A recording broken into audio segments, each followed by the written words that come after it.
You're tuning in to Get Real. We're talking about loving what you do and doing what you love. I'm Lee Lane, and I'm joined by Marianne O'Brien, who's filling in for the vacationing Colleen today. And we've been talking to Lilou, a former Get Real Girl of the Week. You can check out her story on our website, FM107.1.com. Just go to the Get Real page.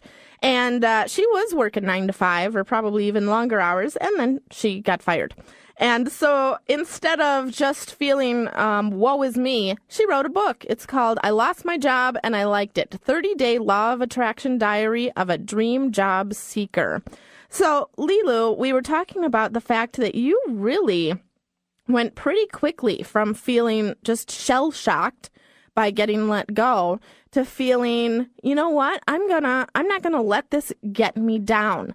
So tell us a little bit about how the book shares, exactly how you did that. What are people going to get out of the book?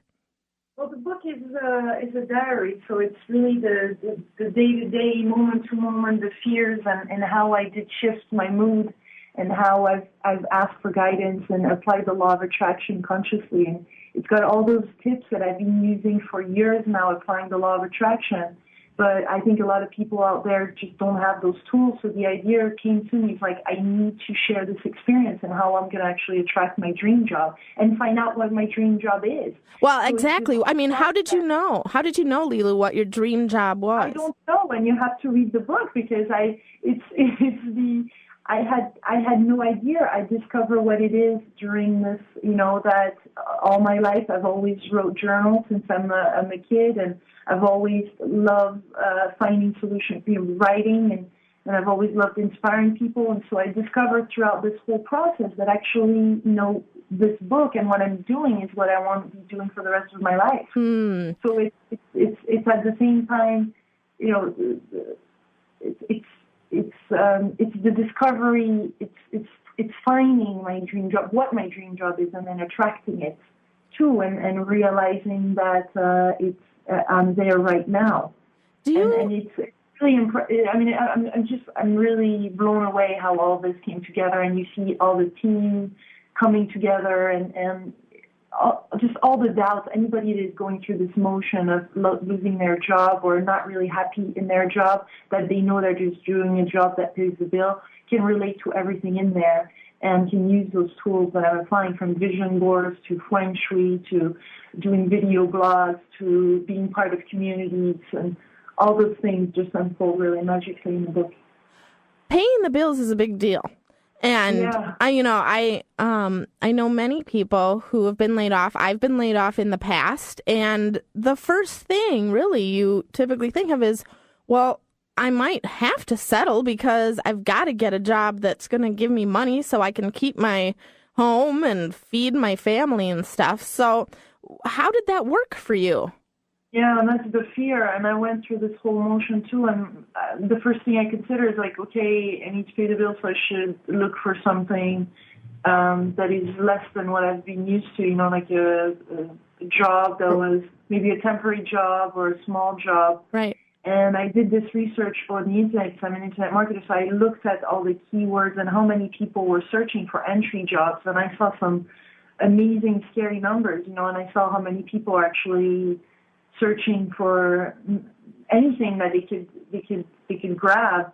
And that's when I start thinking maybe I should go back to my parents, back in France, and wrap things up, and all those things go through your head at that time, and you're just panicking. But I was able to, with those tools, step back, and whether it is going for a walk or meditating or visualizing or use all those each time those fears were coming up, I was coming up with a solution. So I wouldn't let that settle in. 5 minutes later, I was shifting my energy. So it sounds like you became really effective at moving from that desperation energy of, oh my God, what am I going to do, to dedication and taking action. And for most people, that's so challenging because you may not recognize that you're even feeling, that the desperation and fear is taking a grip on you. How did you become so adept at recognizing that pattern when it was surfacing? And what do you recommend people do so that they have that higher self-awareness?